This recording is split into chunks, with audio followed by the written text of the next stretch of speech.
नमस्कार, ताल झोंके में आज आपके सामने मैं अदिति त्यागी और इस सवाल के साथ, क्योंकि ये सवाल देश के सामने है, क्या महाकाल मंदिर की शुद्धि कांग्रेस की अशुद्ध राजनीति है? जी हाँ, फिर ध्यान से सुनिए।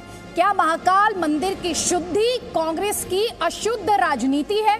क्यों कह रही हूं ऐसा? दरअसल गैंगस्टर विकास दुबे के एनकाउंटर के बाद कांग्रेस ने महाकाल मंदिर का शुद्धिकरण कराया। सही सुन रहे हैं, महाकाल मंदिर का शुद्धिकरण कराया कांग्रेस पार्टी ने। हवन पूजन कराया गया है, गंगा जल से मंदिर की शुद्धि कराई गई है। लेकिन अब सवाल ये उठता है कि कांग्रेस चीन से चंदा लेने के आरोप पर अभी तक खामोश क्यों है? एक अपराधी के महाकाल दर्शन पर मंदिर के शुद्धिकरण की बात करती है कांग्रेस पार्टी, लेकिन जब उससे चीन के चंदे को लेकर सवाल पूछे जाते हैं तो वो चुप्पी क्यों साध लेती है? जब उसके अध्यक्ष और पूर्व अध्यक्ष से लेकर कई बड़ी नेताओं पर आपराधिक मामले हैं और जिनमें वो बेल पर हैं, तो ऐसे में कांग्रेस पार्टी का शुद्धिकरण पर सवाल करना कितना सही आपको लगता है? ताल ठोक के यही सवाल हम उठाएंगे कि क्या ये अपराध पर कांग्रेस की अशुद्ध राजनीति है? जी हाँ, बड़ा सवाल यही है। कई खास मेहमान हमारे साथ होंगे।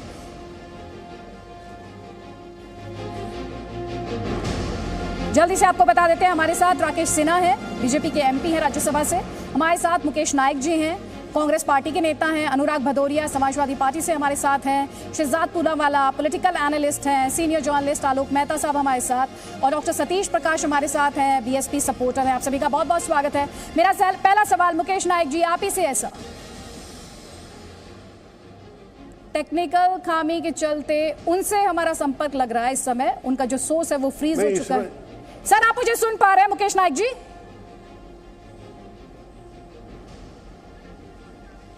जी हाँ, मैं आपको सुन पा रहा हूँ। सर, बहुत बहुत स्वागत है। मेरा पहला सवाल सर आप ही से है।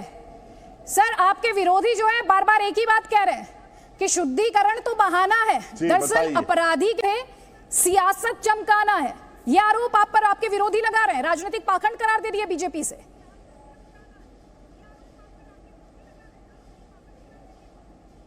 देखिए, इतनी जघन्य हत्याकांड हुआ है, ऐसा रक्तपात और हिंसा जिसमें 8 पुलिस कर्मचारी शहीद हो गए हैं, उस पर हम बात भी ना करें।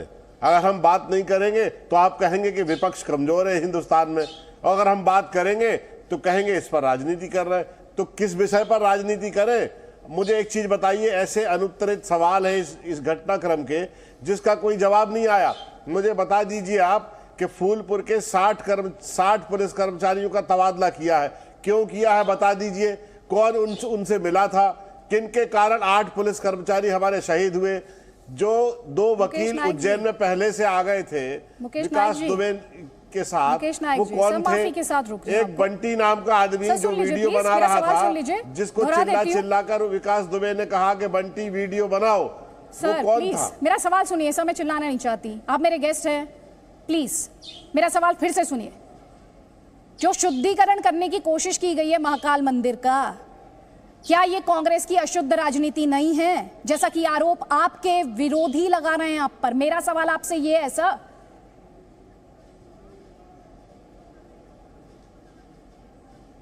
नहीं, ये बहुत मर्यादित तरीका है विपक्ष का ध्यान खींचने का, क्योंकि जब भी ऐसे जो ज्योतिर्लिंग है महाकालेश्वर, ऐसी जगहों पर जब भी गंदगी होती है, कोई गंदा आदमी आता है, डाकू आता है, सुअर आता है, लुटेरा आता है, तो ऐसे स्थानों को पवित्र किया जाता है। ये कोई नई परंपरा नहीं है, लेकिन कांग्रेस ने इसको करके विपक्ष की राजनीति की ओर देश की जनता का ध्यान आकर्षित किया है। जी जी सर, प्लीज कुछ भी सर, किसी भी शब्द का इस्तेमाल मत कीजिएगा, सभ्य शब्दों का इस्तेमाल कीजिएगा, क्योंकि ये पारिवारिक बहस है। जी न्यूज की इस बहस का मकसद जो है वो बच्चों को भी एजुकेट करना है, वो बड़ों को भी एक समकालीन विषय के बारे में जागरूक बनाना है। प्लीज, हम 2 तस्वीरें इस वक्त दिखा रहे हैं अपने दर्शकों को। एक तरफ कांग्रेस पार्टी, जैसे बीजेपी कह रही है राजनीतिक पाखंड है, महाकाल मंदिर में शुद्धिकरण की वो तस्वीरें, जिसके माध्यम से दरअसल मुझे कहना चाहिए महाकाल मंदिर में शुद्धिकरण का दावा किया जा रहा है। तो दूसरी तरफ कांग्रेस पार्टी की मौजूदा अध्यक्ष हो या कांग्रेस पार्टी के पूर्व अध्यक्ष हो या कांग्रेस पार्टी के कई बड़े नेता हो, वो किस तरह से बेल पर है, जमानत पर है, वो भी किसी से छिपा नहीं है। और मुकेश नायक जी, सर प्लीज 40 सेकेंड्स, जो मेरा आपसे सवाल है सर, ये राजनीतिक पाखंड, अपराध के नाम पर, शुद्धिकरण के नाम पर अशुद्ध पॉलिटिक्स क्यों सर? प्लीज मेरे सवाल का जवाब दीजिएगा सर।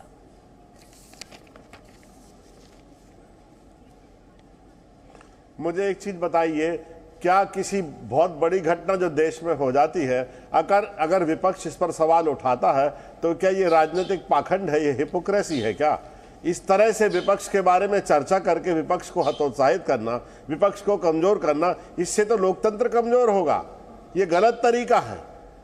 जब भी देश में इस तरह की घटनाएं होती हैं तो विपक्ष को बहुत मुखर तरीके से, बहुत आगे आकर इनके तमाम चीजों पर सवाल उठाना चाहिए, और वही कांग्रेस पार्टी कर रही है। सर, सवाल पूछने से किसने रोका आपको?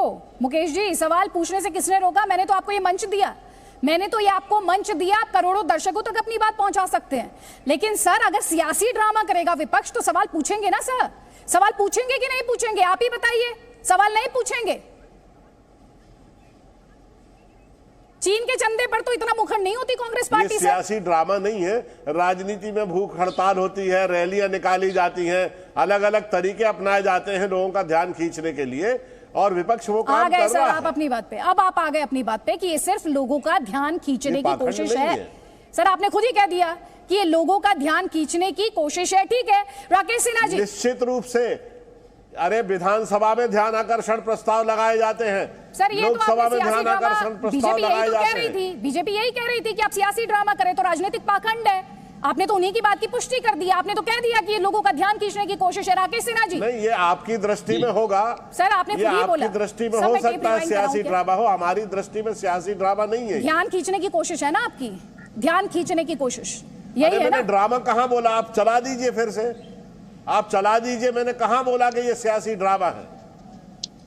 अपने दर्शकों से इस वक्त ये जो हमारी स्क्रीन पर सवाल है, मैं चाहती हूँ हमारे दर्शकों से ये अपील है, आप भी अपनी राय #कांग्रेस का शुद्ध ड्रामा पर आप अपनी राय हमें भेजिए, ट्वीट कीजिए गैंगस्टर पर कांग्रेस की अशुद्ध राजनीति। हम अपने दर्शकों की राय और जो सवाल होंगे वो दिखाएंगे अपने इस प्रोग्राम के दौरान। तो एक बार फिर से इस अपील को दोहराते हुए आप हमारी इस बहस का हिस्सा बनिए, आप अपनी राय हमारे साथ साझा करिए। राकेश सिन्हा जी, आपके पास आना चाहती हूँ। मुकेश नायक जी तो कुछ भी कहने से साफ साफ तौर पर बच रहे हैं, उनके पास शायद बहुत ज्यादा कहने के लिए है नहीं, और इस डिबेट में इज डिफेंडिंग द इंडिफेंसिबल। सर, लेकिन सर, अगर मैं राजनीति के शुद्धिकरण की बात करूं एक कदम आगे जाते हुए, तो उस लिहाज से तो कोई भी पार्टी शुद्ध नहीं है सर, फिर चाहे वो बीजेपी क्यों ना हो। देखिए, एक बात समझ लीजिए कि राजनीति की जो अपनी सीमाएं हैं, सीमाओं में भी एक सीमा होती है, एक लक्ष्मण रेखा होती है।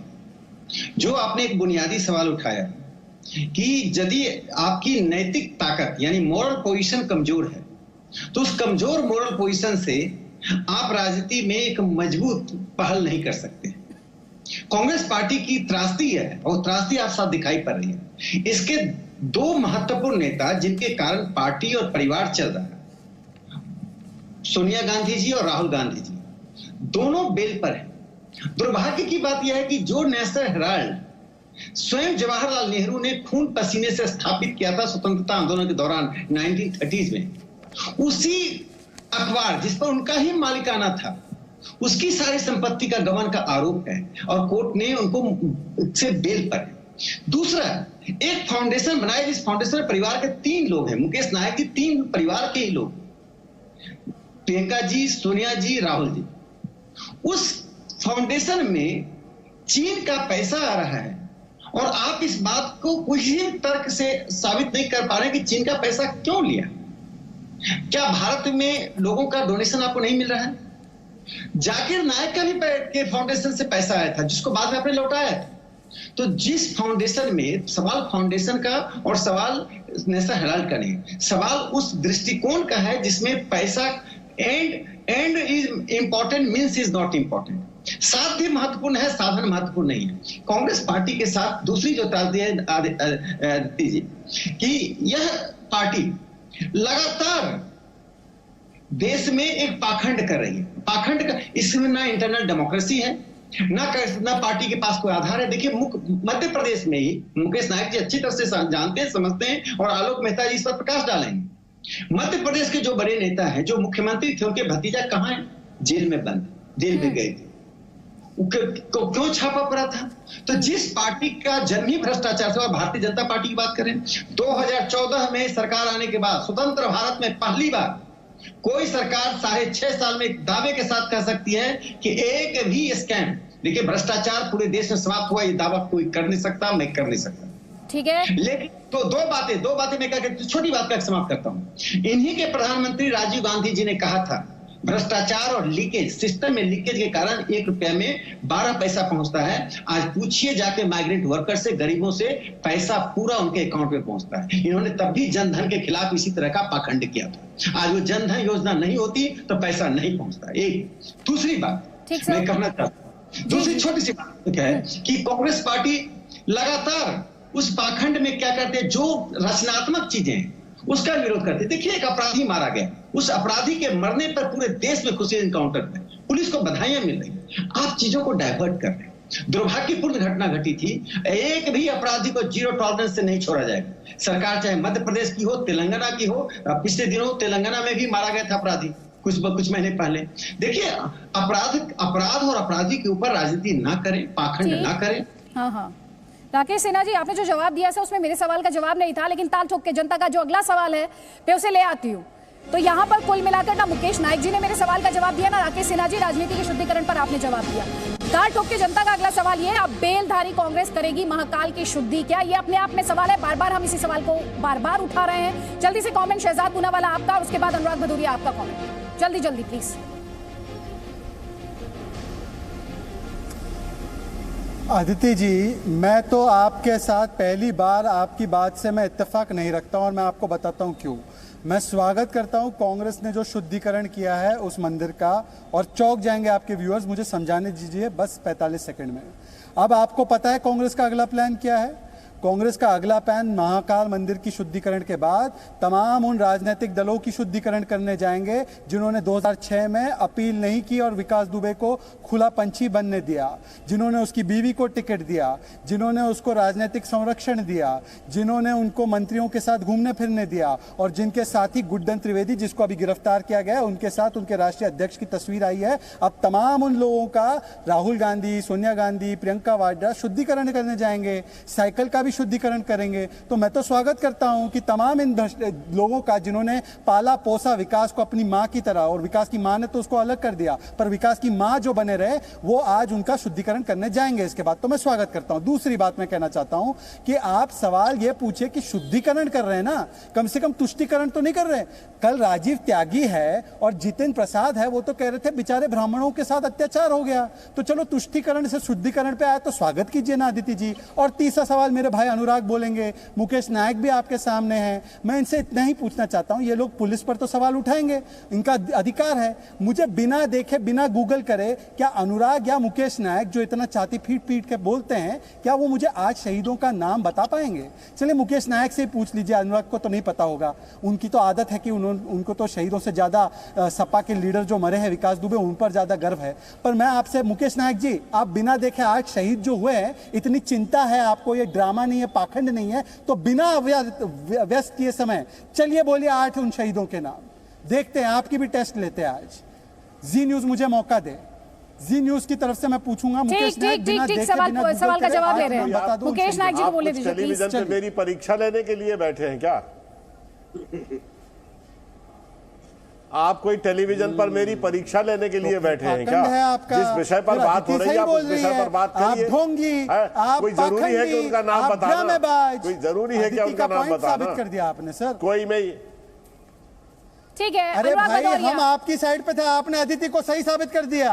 वो कह रही थी आपका पाखंड है, उन्होंने एक्सपोज कर दिया आपको। क्या सर, मैं तो आपकी साइड पे था, आपने तो अदिति को सही प्रूव कर दिया, बता दिया उसने आप पाखंड कर रहे हैं, आप एक तरीके से ड्रामा कर रहे हैं। क्या सर, मैं तो आपकी साइड पे आया था आज। आप मेरे जवाब देने लायक डिबेट कर ही नहीं रहे, आप बहुत हल्की डिबेट कर रहे हैं, बहुत हल्कटपन बता रहे हैं। नहीं मुकेश नायक जी, उनका सवाल तो वाजिब है ना। शहीदों का नाम हल्की डिबेट है, इंसाफ की बात की जा रही है। शहीदों का नाम हल्की डिबेट है। हल्की डिबेट कैसे हो सकता है? एग्जैक्टली वही पॉइंट है मेरा।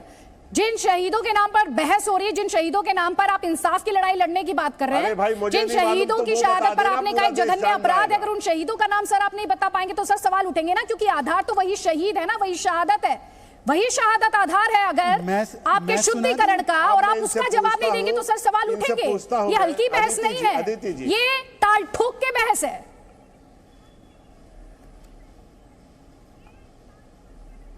अदिति जी, मैं आपसे पूछता हूं, उन 22 फौज के शहीद हुए सैनिकों के नाम बता दीजिए, चाइना ने जिनको मार दिया। देने आए हैं आप, मुझसे जवाब देने आए हैं या मेरे सवाल का जवाब देने आए हैं आप? पहले आप ये डिसाइड कर लीजिए, पहले आप डिसाइड। नहीं प्लीज, मैं डिबेट को डिरेल नहीं होने दूंगी। अनुराग भदौरिया प्लीज प्लीज क्यों नहीं पूछ सकते? नहीं सर सुनिए, फिर मैं आपसे ये भी पूछूंगी मुकेश नायक जी, आप बता दीजिए भारतीय सेना के कितने सोल्जर्स ने अभी तक शहादत दी, आप यही बता दीजिए मुझे।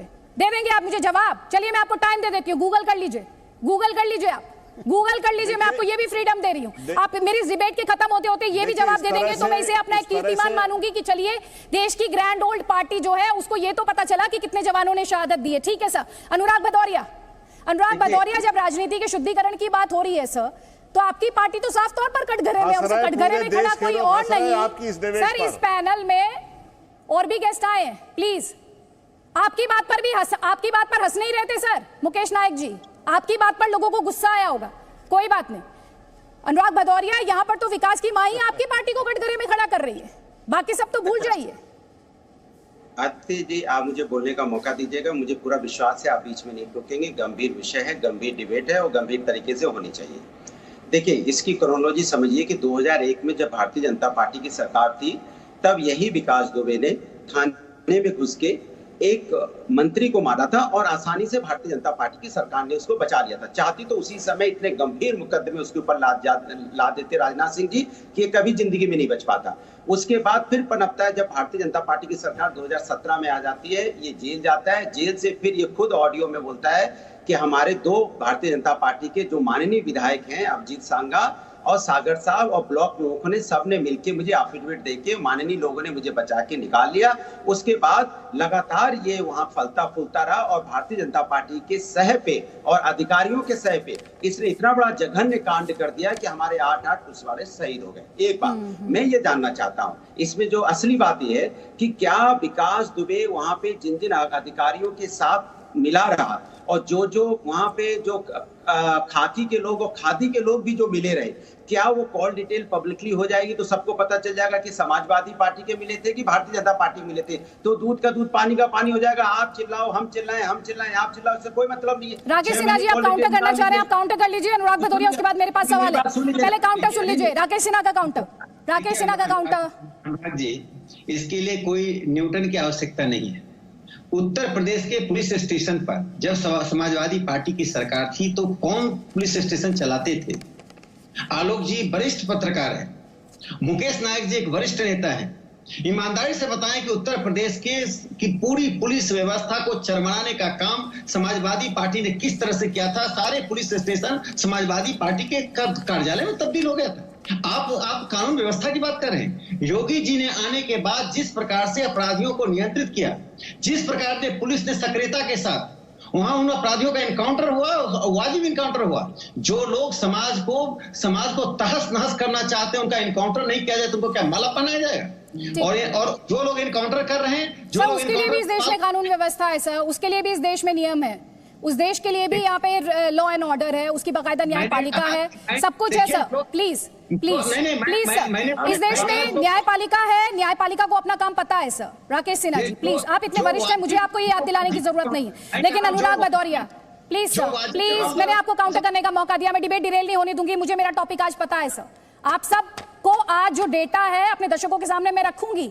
जो राजनीतिक शुद्धिकरण की बात यहां पर कर रहे हैं, जो महाकाल मंदिर के शुद्धिकरण की बात कर रहे हैं, दोनों का डेटा यहां पर रखूंगी। अनुराग भदौरिया, मैंने आपसे सवाल ये पूछा था, जो विकास दुबे की मां ने कहा कि विकास दुबे समाजवादी पार्टी में था, आप उस पर जवाब दीजिए सर मुझे प्लीज। अच्छा देखिए, मेरी बात सुन लीजिए। वही मां थी जिसने कुछ दिन पहले बोला था कि विकास दुबे भारतीय जनता पार्टी में है। मेरी बात सुन लीजिए। और फिर मैं दूसरी बात कहता हूं, जब विकास दुबे ऑन रिकॉर्ड वीडियो, मैं कह रहा हूं ना, वीडियो चलवा दीजिए, सब सुन लेंगे ना, आप मेरी सुनो ना हम आपकी सुने। जब विकास दुबे खुद कह रहा है कि भारतीय जनता पार्टी के माननीय हमारे विधायक ने मुझे बचाया, मुझे जेल से निकाला, मुझे पाल पोस रहे हैं, उन्हीं के संरक्षण में मैं अपना काम कर रहा हूं, वो खुद कह रहा है, तो आप मुझसे क्यों पूछना? क्यों? नहीं, अनुराग भदौरिया जी, मैं आपसे पूछूंगी। विकास दुबे की मां खुद कह रही है समाजवादी पार्टी में था, विकास दुबे की मां खुद कह रही है समाजवादी पार्टी में था। मैं तो वापस आऊंगी तब भी यही सवाल पूछूंगी सर आपसे, मैं तो वापस आऊंगी तब भी यही सवाल पूछूंगी, क्योंकि यही सवाल आज इस देश की जनता भी पूछ रही है और मैं सवाल सबसे पूछ रही हूँ। प्लीज आलोक मेहता जी, ये सब राजनीति के शुद्धिकरण की बात करते हैं, राजनीति के शुद्धिकरण की बात करते हैं, देश की सबसे पुरानी party, please Anurag Bhadauria please, भ्रष्टाचार पर कांग्रेस का शुद्धिकरण अभियान कब तक? चलिए, अच्छा हुआ ये सवाल देश की जनता ने हमें भेज दिया। आलोक मेहता जी, आप इसे ले लेती हूँ ये सवाल। वो पार्टी जिससे चीन के चंदे को लेकर सवाल उठ रहे हैं, वो पार्टी जिसकी मौजूदा अध्यक्ष और पूर्व अध्यक्ष बेल पर हैं और कई बड़े नेता बेल पर हैं, और वो महाकाल मंदिर के शुद्धिकरण की बात करिए। मैं तो यहाँ पर राजनीति के शुद्धिकरण की बात करूँ।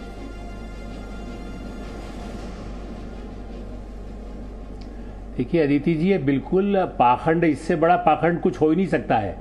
देखिए जिस तरह से अभी तो आप चीन की बात कर रही हैं, चीन का तो सारा सामने आ ही रहा है, कितना पैसा लिया गया। जाकिर नाइक का नाम भी अभी जिक्र आया था। तो देखिए पाकिस्तान के साथ भी कई नेता, मैं सबके नाम लेना यहाँ ठीक नहीं है क्योंकि उसके लिए तो अदालतें हैं जो पूरा करेंगी।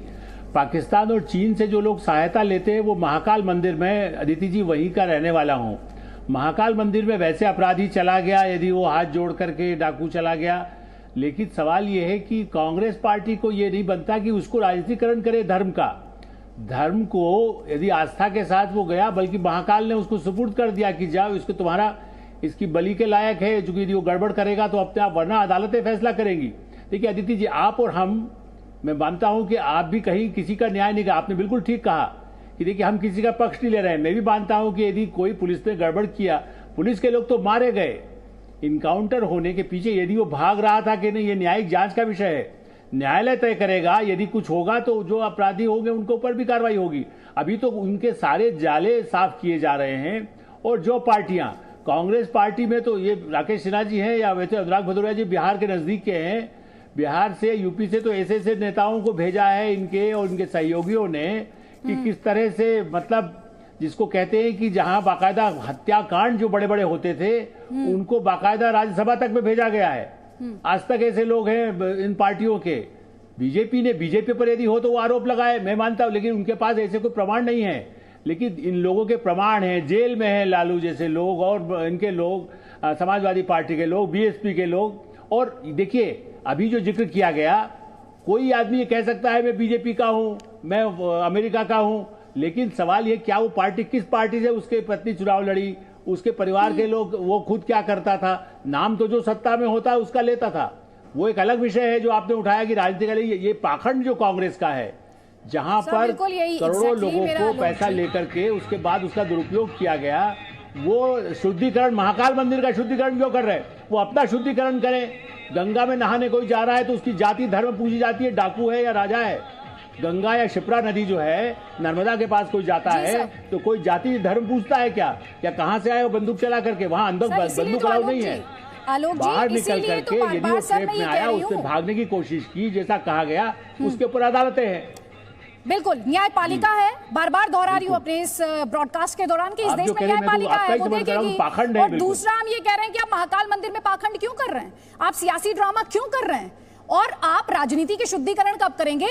अगर आपको महाकाल के मंदिर के शुद्धिकरण की चिंता है तो आप राजनीतिक शुद्धिकरण की बात कब करेंगे? महाकाल की शुद्धि कांग्रेस का सियासी ड्रामा। देखिए जनता का सवाल भी आ गया, जनता का सवाल भी आ गया। डॉक्टर सतीश प्रकाश, कुछ बातें आऊंगी। शहजाद आप कुछ कहना चाह रहे हैं, मैं आपको फ्लोर दूंगी, प्लीज एक कमेंट मुझे यहां पर लेना है डॉक्टर सतीश प्रकाश का। डॉक्टर सतीश प्रकाश, आलोक मेहता जी आपसे सवाल पूछ रहे थे और सर सवाल मेरा भी है। मेरे पास ये 2017 में चुनाव हुए उत्तर प्रदेश में आपराधिक केस वाले प्रत्याशियों की परसेंटेज है, पार्टी वाइज परसेंटेज है सर। और मैं चाहती हूँ दर्शक भी ध्यान से सुने क्योंकि उन्हें बात समझनी है कि राजनीति में अपराधी माननीय क्यों है। Bahujan Samaj party 36% sir, BJP 37%, Samajwadi party 20%, Congress party 10%। सारी पार्टियों का ये हाल है सर। डॉक्टर सतीश प्रकाश, हाँ, एक आंकड़ा और रख दूं कि 403 विधानसभा के जो मेंबर हैं हमारे उत्तर प्रदेश में, वो 108 विधायकों के ऊपर हीनियस क्राइम के मुकदमे हैं और वो सारे के सारे 108 विधायक बीजेपी के हैं। ये भी उसमें ऐड कर लीजिए। देखिए राजनीति के शुद्धिकरण का समाज पार्टी 36%, उस पर जवाब दे दीजिए सर मुझे। बीजेपी को लेकर सवाल मैं भी काउंटर लूंगी राकेश सिन्हा जी से। देखिए जहां तक राजनीति के शुद्धिकरण की बात है तो कहीं ना कहीं भारतीय मीडिया ने बीजेपी को वॉशिंग मशीन की तरीके से पेश किया कि अगर कोई लीडर बीजेपी के अंदर आ जाएगा तो वो शुद्धिकरण के दौर से होकर पूर्ण रूप से शुद्धिकरण हो जाएगा। चाहे बंगाल के जो हेमंत बिस्वा हो बिल्लारी के बिल्लारी बंधुओं सर, और बहुजन तमाम समाज लीडर पार्टी 36% 2017 चुनाव में आपराधिक केस वाले प्रत्याशी। मेरा सवाल उससे है। देखिए सुनिए अदिति जी, ये जो विकास है ना, इसका कहीं ना कहीं मोदी जी की जो बीजेपी है ना, उससे बड़ा गहरा संबंध है इस विकास की। Doctor Satish Prakash, let me make two things clear here. Doctor Satish Prakash, let me make two things clear here sir. मैं सर सुन लीजिए सर, मैं आवाज ऊंची करने में यकीन नहीं रखती, तथ्यों पे रहती हूँ। अप्रिशिएट करूंगी अगर मेरे सारे पैनलिस्ट तथ्यों पे रहे। आपने शायद ध्यान से नहीं सुना। सुन लीजिए सर, आपने शायद ध्यान से नहीं सुना। जब मैं डेटा रख रही थी तो उसमें मैंने बीजेपी का डेटा भी रखा, जो शायद आपने सुना नहीं, क्योंकि आपको सेलेक्टिव हियरिंग की प्रॉब्लम है, या फिर आप एक रटा रटाया पाठ पढ़कर आए हैं sir. Please answer my question sir, मेरे सवाल का जवाब दीजिए। बहुजन समाज पार्टी 36% 2017 चुनाव में आपराधिक केस वाले प्रत्याशी। मैं मान लूंगी दर्शकों को पता चल जाएगा आपके पास जवाब नहीं है, बोलते रहिए सर। दूसरी बात, 1992 में यही विकास दुबे बीजेपी का यूथ का ये मंडल प्रेसिडेंट भी रहा है। ये इनसे पूछो ना जाकर के तमाम बीजेपी के लीडर से। डॉक्टर सतीश प्रकाश, आप मुझे सुन पा रहे हैं? मेरी आवाज पहुंच रही है आपको? डॉक्टर सतीश प्रकाश, मेरी आवाज पहुंच रही है सर? अब आ रही है मैम? हाँ सर, आ रही है ना। तो सर मेरा सवाल जो था मैं एक बार फिर से दोहरा देती हूँ, उसके बाद मैं दूसरे पैनलिस्ट का रुख करूंगी। 2017 चुनाव में आपराधिक केस वाले प्रत्याशी बहुजन समाज पार्टी 36% सर। देखिए अदिति जी, ये भारतीय राजनीति का दुर्भाग्य है कि कोई भी दल कहीं ना कहीं ये घालमेल है और इस पर चर्चा होनी चाहिए। सर आपके सामने है, please answer it for Bahujan Samaj party. Doctor Satish प्रकाश, राजनीति के लिए इसके ऊपर बाकायदा न्यायिक जांच हो और भारतीय राजनीति में जो अपराधियों का जो प्रवेश है, आप एक पार्टी की बात छोड़ दीजिए, ये कहीं ना कहीं सभी पार्टियां इसके शिकार हैं। मैं सभी पार्टियों से सवाल पूछ रही हूँ। मैं डॉक्टर सतीश प्रकाश, मैं सभी पार्टियों से सवाल पूछ रही हूँ सर। एक तो आप सुन नहीं रहे, मैं सब पार्टियों से सवाल पूछ रही हूँ, लेकिन अपनी पार्टी का जवाब तो आप देंगे ना सर। आप अपनी पार्टी का जवाब दीजिए, आप अपनी पार्टी का जवाब दीजिए। बीजेपी के हीनियस क्राइम के मुकदमे हैं उनके पास, उनको बीजेपी को निकालना चाहिए। मुख्तार अंसारी कौन है? एक सेकंड, मुख्तार अंसारी कौन है? जो है कहीं ना कहीं नौकरशाही। डॉक्टर सतीश प्रकाश, मुख्तार अंसारी कौन है? विकास दुबे पैदा होता है, तमाम बीजेपी के सर आपसे क्या सवाल पूछ? विकास दुबे सर विकास का तो पैदा हो रहे हैं, होते रहेंगे, ये तो आपने बोल दिया सर। ये मुख्तार का तो बता दीजिए मुझे पहले। जाकर के हरियाणा में जाकर के आप सर सुन लीजिए ना, मुख्तार का बता दीजिए आप मुझे मुख्तार का बता दीजिए। मैं सबका ब्यौरा रख रही हूँ, सबका ब्यौरा रख रही हूँ। डॉक्टर सतीश प्रकाश, आपके पास जवाब नहीं है, आपके पास जवाब नहीं है। I am very sorry sir, I am very sorry, you don't have the answer for this question. बार बार मौका देने के बावजूद आपके पास इस सवाल का जवाब नहीं है। आप 1990 तो चले जाते हैं, आप 2020 पर नहीं आते। आप 2020 पर रहते हैं, 1990 पे चले जाएंगे, 2017 की बात नहीं करेंगे आप। आपको विकास दुबे याद है, आपको मुख्तार अंसारी याद नहीं है, आपको मुख्तार अंसारी याद नहीं है। ठीक है, Shehzad Poonawalla, please sir, please सुनिए आप दूसरों की बात। आप सवाल का जवाब नहीं देना चाहते तो दूसरों से पूछने दीजिए मुझे सवाल। आलोक जी, मैं आऊंगी, आपको फ्लोर दूंगी सर, प्लीज। पहले शहजाद, फिर आलोक जी। ये व्यवधान थोड़ा सा, हाँ ये थोड़ा सा, मैं बस 30 सेकंड में अपनी बात समाप्त कर दूंगा। अदिति जी, अगर कोई अच्छा हिंदू बनकर शुद्धिकरण कर रहा है किसी मंदिर का, तो अदिति जी उनको आप सिर्फ इतना पूछे ना कि चलो विकास दुबे चला गया, वहाँ पे आप शुद्धिकरण करने चले गए, पर जिन लोगों ने गर्व से कहा कि हमने राम भक्त कार सेवकों पर गोलियां चलाई, उनका शुद्धिकरण आपने नहीं किया, आपने तो उनके साथ सरकारें बना दी। दूसरा सवाल आप ये भी पूछिए कि भाई पहले तय करो कि एक नेता कांग्रेस का कहता है कि देखो उच्च कोटि का ब्राह्मण था इसलिए उसका इनकाउंटर नहीं हुआ, मुसलमान होता है तो इनकाउंटर हो जाता। दूसरा कहता है कि ओहो हो कैसे ये चला गया महाकाल मंदिर। तो तय कर ले अपने बीच में कि वो उच्च कोटि का ब्राह्मण था या कोई ऐसा व्यक्ति था जिसके जाने से आपको शुद्धिकरण करानी हो। और तीसरी बात, वो सिख दंगों में कितने लोगों को मारा कांग्रेस के लोगों ने, उनको अपने पार्टी के दफ्तर में, सोनिया जी के घर में, राहुल जी के घर में बुलाया, वहां का भी शुद्धिकरण करा लो जी। इतना क्यों ऐसे करते हो? वहां का शुद्धिकरण भी कराओ। जिन्होंने सिखों के दंगे करवाए, सिखों के खून से जिनके हाथ लथपथ हुए, 34 साल बाद उनको न्याय मिला, तो उनका भी शुद्धिकरण कराना चाहिए। इतने अच्छे हिंदू है कांग्रेस पार्टी वाले, वो राम भक्तों को मारने वालों का भी शुद्धिकरण कराओ। चलो ठीक, एक बार फिर से साफ करते हुए शहजाद, आप ही के माध्यम से, और आलोक जी मैं आप ही के पास इस सवाल के साथ आ रही हूँ। पहली बात, महाकाल कि मंदिर के शुद्धिकरण से कोई दिक्कत नहीं है, लेकिन अगर उसका सियासी ड्रामे के तौर पर इस्तेमाल किया जाए, उसका राजनीतिक पाखंड के तौर पर इस्तेमाल किया जाए तो सवाल उठेगा। दूसरी बात, जिन पर संगीन आर्थिक अपराध के आरोप जो बेल पर बाहर हो, जब वो शुद्धिकरण की बात करते हो, राजनीति के शुद्धिकरण की बात नहीं होते, जो अपराधियों को टिकट देते हो, तो फिर तो सवाल उठेंगे ना आलोक मेहता जी, सवाल उठेंगे। और सवाल यह भी उठेगा कि चीनी चंदे का सच छिपाएंगे, शुद्धिकरण अभियान चलाएंगे।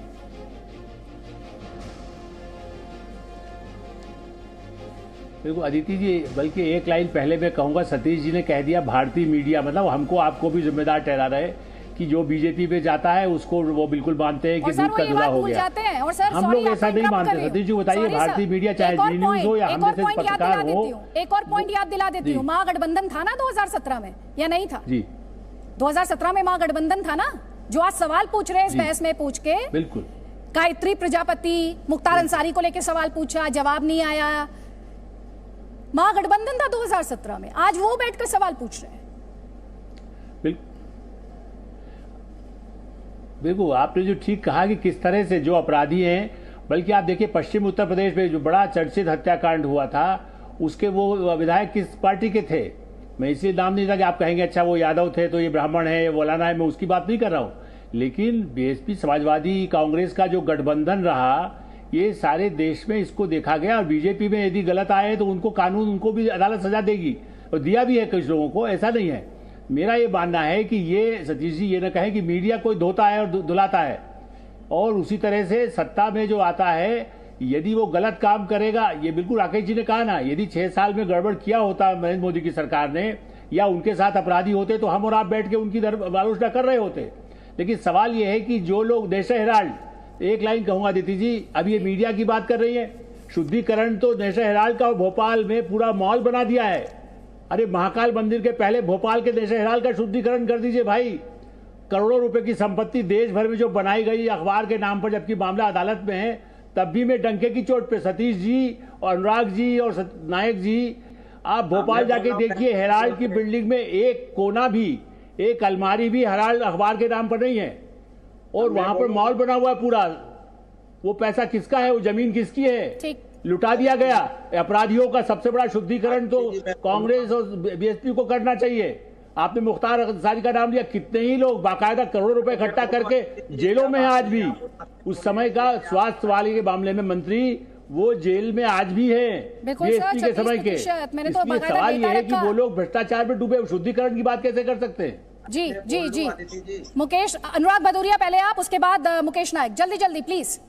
बस मैं ये पूछना चाहता हूं कि अमरमणि त्रिपाठी कौन है, जिसको लेके आदित्य योगीनाथ जाते हैं और अपने बगल में बैठा के कहते हैं अपराधी या तो उत्तर प्रदेश रहें या उत्तर प्रदेश छोड़ के चले जाएं। उनके बगल में कौन बैठा था? अमरमणि त्रिपाठी। मैं पूछना चाहता हूं, 114 विधायक अनुराग भदौरिया, गायत्री प्रजापति को, मेरा सेंटेंस पे फिर आप इसमें टोक पड़े। मैं काउंटर क्वेश्चन करूंगी आपसे, इसलिए टोक रही हूं क्योंकि आप जस्टिफाई करने की कोशिश कर रहे हैं। अनुराग भदौरिया, सुनिए मेरी बात, तथ्य पे रहिएगा, तथ्य पे रहिएगा, तथ्य पे रहिएगा मेरे साथ। फैक्ट्स पे बात, सिर्फ फैक्ट्स पे बात, फैक्ट्स पे बात, सिर्फ फैक्ट्स पर बात। मैं आपको आईना दिखाऊंगी सर, क्योंकि मेरे पास तथ्य है, क्योंकि मैं जानती हूँ गायत्री प्रजापति किसके साथ घूम रहे थे। बताऊं मैं अभी? पहले आप ये बताइए मुझे, गायत्री प्रजापति किसके साथ घूम रहे थे? आपने योगी आदित्यनाथ का जिक्र किया, उसको तो मैं पूछ लूंगी सवाल। आप मुझे बताइए गायत्री प्रजापति के साथ कौन घूम रहे थे? आप बताइए गायत्री प्रजापति के साथ कौन घूम रहे थे? सर, आप लोग आराम से एक बात का जवाब नहीं, सवाल का जवाब नहीं देते सर। अनुराग भदौरिया, एक तो चिल्लाइए नहीं, चिल्लाइए नहीं, चिल्लाइए नहीं सर, मेरी डिबेट में मैं चिल्लाने नहीं देती हूँ सर, प्लीज सुन लीजिए, सुन लीजिए। चिल्लाएंगे आप तो बात नहीं बनेगी, सवाल का जवाब नहीं मिलेगा। आप गायत्री प्रजापति को लेकर जवाब दीजिए मुझे, गायत्री प्रजापति को लेकर जवाब दीजिए। आप नहीं देंगे, ठीक है, कोई बात नहीं। मुकेश नायक, मुकेश नायक को लेकर आइए, मुकेश नायक को लेकर आइए। मुझे चिल्लाना, सर सुन लीजिए, मैंने आपसे शुरू में ही कहा था, ये बहस पारिवारिक बहस है सर। मैं शाउटिंग कॉन्टेस्ट नहीं ऑर्गेनाइज करती, मैं चाहती हूं मैं बहस करती हूं ताकि लोगों को बात समझ में आए। मैं इसलिए नहीं करती कि दो नेताओं को स्क्रीन पर बैठाकर लड़ाना है मुझे, और इसीलिए मैं रोकती हूं जब मेरे सवाल का जवाब मुझे नहीं मिलता। मुकेश नायक जी, मुकेश नायक जी जवाब दीजिए प्लीज, मुकेश नायक जी जवाब दीजिए प्लीज।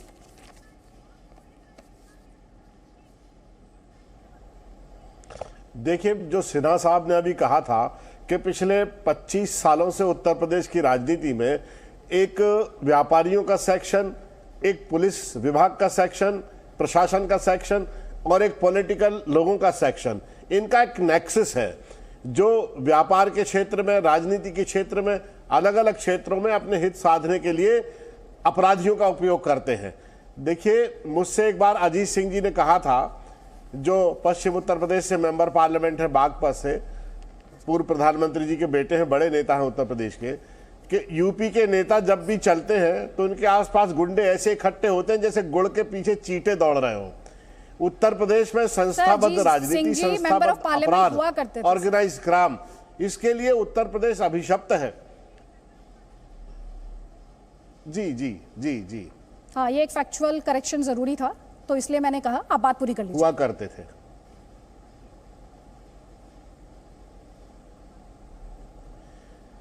तो इस नेक्सस को तोड़ना उत्तर प्रदेश के बहुत ही कठिन चुनौती है। कोई भी, देखिए, मायावती की सरकार आई, उन्होंने कहा गुंडों के खिलाफ अभियान चलाएंगे। समाजवादी पार्टी की सरकार आई, उन्होंने कहा गुंडों के खिलाफ। तो असहाय है, पॉलिटिकल पार्टीज असहाय हैं।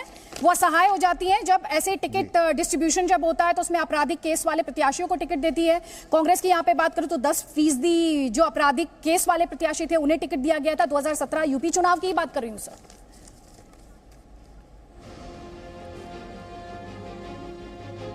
उत्तर प्रदेश में अपराधियों की, असामाजिक तत्वों के पास इतना पैसा हो गया है, इतना प्रभाव बढ़ गया है उनका, कि राजनीतिक दल उनसे मिलकर चुनाव जीतते आए हैं। और इस नेक्सस को तोड़ना बहुत ही मुश्किल है उत्तर प्रदेश में। आज प्रयास हो रहा है, लेकिन मुझे नहीं लगता जिस तरह के प्रयास हो रहे हैं, थाने वाले खुद ही सूचना दे देते हैं कि पुलिस आपके घर पर रेड करने के लिए आ रही है। अगर इस तरह का लचर प्रशासन होगा तो इस नेक्सस को, गुंडागिर्दी के इस प्रभाव को, आपराधिक गतिविधियों को कैसे रोका जा सकता है? और अभी जिस विषय पर बहस चल रही है, डेवलप किसने होने दिया? ये नेक्सस किसने डेवलप होने दिया? और इसे आप क्यों कहते हैं कि तोड़ना मुश्किल है? आप क्यों कहते हैं? आपको क्यों लगता है कि जो हाईजैकिंग होती है सिस्टम, किसको तोड़ना मुश्किल है? क्यों आपको ऐसा लगता है? ऐसा आप अगर असहाय व्यक्ति के हिसाब से बात करेंगे, देश की सबसे पुरानी पार्टी ऐसे बात करेगी, तो फिर तो सर राजनीति में, फिर तो आप ये मुझसे कह रहे हैं कि राजनीति का शुद्धिकरण कभी होगा ही नहीं।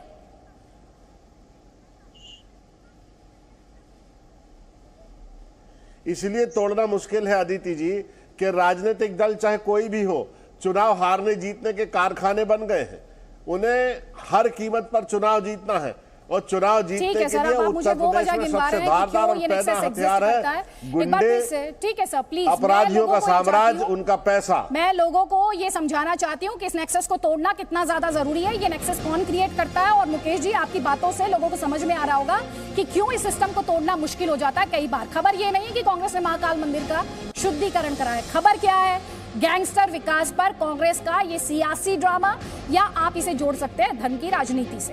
गैंगस्टर विकास के आने की वजह से शुद्धिकरण नहीं हुआ, ये खबर नहीं है आपके लिए। विकास के मंदिर प्रवेश को मुद्दा बनाने की यहाँ पर कोशिश की गई है, दरअसल ये खबर है। बीजेपी की मदद से महाकाल मंदिर पहुंचा विकास, ये कांग्रेस ने कहा।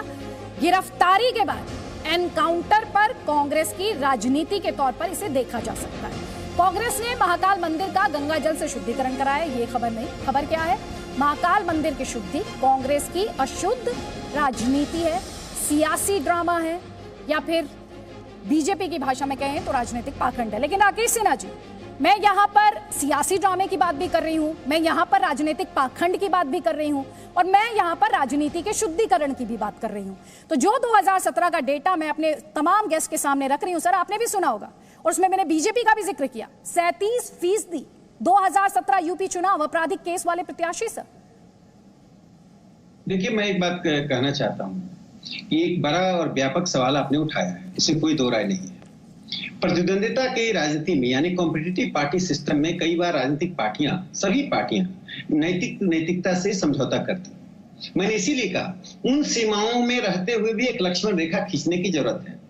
यदि हम आपस में तू मैं एक घटना विशेष को लेकर एक दूसरे पर आरोप प्रत्यारोप करेंगे, तो जो आपका व्यापक सवाल है, जो पूरे समाज का सवाल है कि राजनीति को बाहुबलियों से, धन बलियों से और अपराध के रास्ते से, अपराध, धन और दूसरे ताकतों के अनैतिक ताकतों से जो राजनीति में प्रवेश करते हैं या राजनीति से संरक्षण पाते हैं, राजनीति को संरक्षण देते हैं, कभी कभी अपराधी भी राजनीतिकों को संरक्षण देते हैं, उससे हम कैसे मुक्त हों? ऐसा नहीं कि भारतीय जनतंत्र में ताकत नहीं है। एक समय था आदित्य जी जब बिहार, उत्तर प्रदेश एवं अन्य राज्यों में बूथ कैप्चरिंग की घटनाएं घटती थी।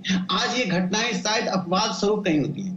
अनुसूचित जाति और गरीबों को वोट देने नहीं दिया जाता था, उनके वोट पहले से कास्ट हो जाते थे। आज हमने उससे निजात पाई है। और मैं नरेंद्र मोदी जी ने अभी भारतीय जनता पार्टी के कार्यकर्ताओं को संबोधित करते हुए एक बड़ी महत्वपूर्ण बात कही है, जो कांग्रेस पार्टी, कम्युनिस्ट पार्टी, सभी पार्टियों को सोचना चाहिए कि पार्टियां सिर्फ राजनीति की एक मशीन नहीं होती, उसके सामाजिक सरोकार होते हैं। यदि कार्यकर्ताओं को सामाजिक सरोकार में लगाएंगे तो एक नैतिक ताकत उत्पन्न होती है और राजनीति से एलिटिज्म समाप्त होता है। और मैं एक बात कहना चाहता हूँ, भाई भतीजावाद और गुंडों को संरक्षण देना, ये सभी पार्टियों की एक सामूहिक साझेदारी वाली एक पहल होनी चाहिए जिससे हम इससे मुक्त करें। ये सवाल हमारा। आपने मुझे मेरे सवाल का जवाब नहीं दिया सर। आपने एक लक्ष्मण रेखा का जिक्र किया कि सीमाओं में भी लक्ष्मण रेखा की आपने बात की। सर अगर 20 सेकंड्स में आप मुझे बता सके कि लक्ष्मण रेखा क्या, देखिए अपराध को लेकर भी लक्ष्मण रेखा होगी सर। एक बात साफ है, जो लोग इनेबिलिटी के नाम पर टिकट लेते हैं और उनको जातियों का या विचारधारा का संरक्षण मिलकर चुनाव जीत कर आ जाते हैं, वो लोकतंत्र को शर्मसार करते हैं, चाहे वो किसी पार्टी के हों। वो एक कंसेंसस की जरूरत है। ये सिर्फ कानून से नहीं होगा, ये राजनीतिक पार्टियों को स्वेच्छा से कंसेंसस को तैयार करना पड़ेगा। और एक छोटी सी अंतिम बात मैं कहना चाहता हूँ सर, आपने एक ऐसी बात कर दी है, जो लोग इस डिबेट में अग्री नहीं करते, आप उन्हें मुझसे कह रहे हैं कि वो राजनीति में अग्री करेंगे। That is next to impossible, sir. That is next to impossible. और राकेश सिन्हा जी, मेरे से ज्यादा आप ये बात समझते हैं, आप मुझसे ज्यादा ये बात समझते हैं। शहजाद पूनावाला और आलोक मेहता, क्लोजिंग कमेंट्स दोनों आपके। पहले शहजाद।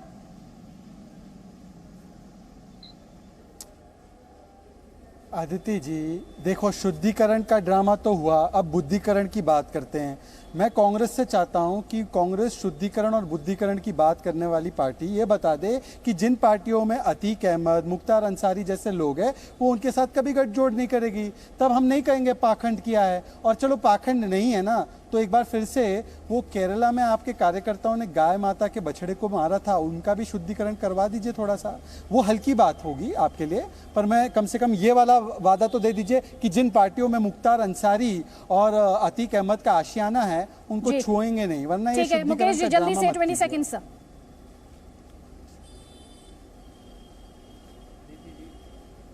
नहीं, मैं कुछ इस तरह के जवाब में, ना तो मेरी मानसिकता इस तरह की बहस करने की है, और कोई विचार उत्तेजक जीवन को स्पर्श करता हुआ कोई ये सवाल पूछेंगे तो मैं जरूर उत्तर दूंगा। अभी इन्हें ऑन मानसिकता क्या है? वो सवाल पूछ रहे हैं आपसे, एक सवाल है मेरे पास इस जो लोगों का सवाल है, उत्तर नहीं भाई आपराधिक छवि वाले लोग, आपराधिक केस बैकग्राउंड वाले लोगों को लेकर अगर सवाल है तो सर उसमें तो राजनीतिक दल भी आएंगे ना। राजनीतिक दल उससे छूते थोड़ी है, पूरी बहस का आधार वही है। कोई बात नहीं आलोक मेहता जी, आपके पास जवाब नहीं है। मुकेश जी पता है मुझे, डिबेट शुरू होने से पहले से ही पता है, कोई बात नहीं। उस बार आलोक जी बुरा मान गए, देखिए बुरा मान गए।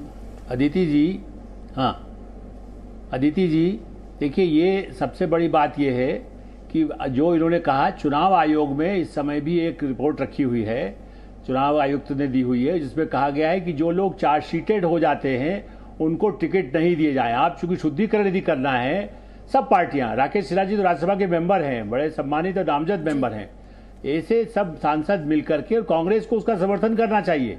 मेरा मानना है कि जो बड़ी पार्टियां हैं, जो राष्ट्रीय पार्टी कहती हैं, कम से कम वो ही मान लें कि भाई ठीक है, जो चार्जशीट हो जाएगा उसको हम टिकट नहीं देंगे। देखिए FIR तो दर्ज है, अदिति जी कल अभी जाएंगे, अनुराग जी चाहे तो मेरे खिलाफ भी एक FIR करा सकते हैं। FIR को हम नहीं मान रहे। हमारा कहना है कि चुनाव में, जो राकेश सिन्हा जी ने कहा, राजनीतिक दलों को तय करना होगा कि वो अपराधी पृष्ठभूमि वाले लोगों को टिकट नहीं दे, ईमानदार लोगों को टिकट दे, चुनाव जीते या हारे, लेकिन ऐसे लोग समाज में रहेंगे तभी जाकर के शुद्धिकरण होगा। ये पाखंड करके खाली मंदिर धुलवा दीजिए, मस्जिद धुलवा दीजिए, ये कर दीजिए और गंगा में स्नान कर लीजिए, अपना सिर वो करके बुढ़ा करके बैठ जाते हैं।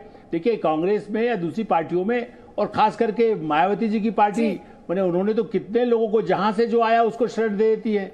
वो शुद्धिकरण कैसे होगा जब अपराधी जेल में बैठा है उसको टिकट दे देंगे?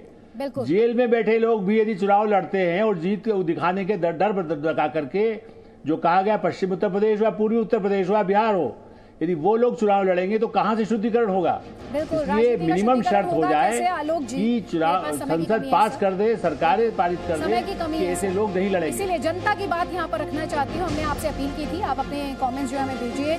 जिसके नेता खुद बेल पर हो, पहले उन्हें अपनी पार्टी का शुद्धिकरण करना चाहिए, ये कह रहे हैं सुधांशु। जिसके नेता खुद बेल पर, पार्टी कैसे शुद्धिकरण की बात कर सकती है? अब देखिए अगला कमेंट आ गया आकाश गर्ग का।